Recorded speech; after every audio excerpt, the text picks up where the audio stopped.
зависи от ширината на раменете сме и приклякаме леко, тук подпираме лактите, коленете, бедрата ги подпираме горе-долу, тук малко по-хранете на лактите и леко се потурваме напред.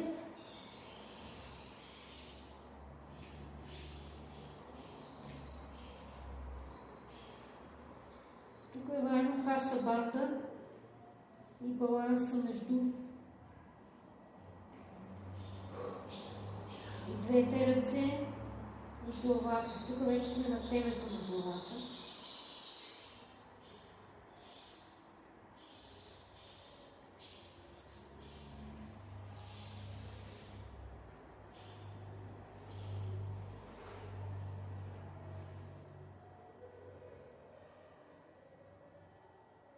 Концентрираме се на Сахасрара чакра. Аха, при издишване.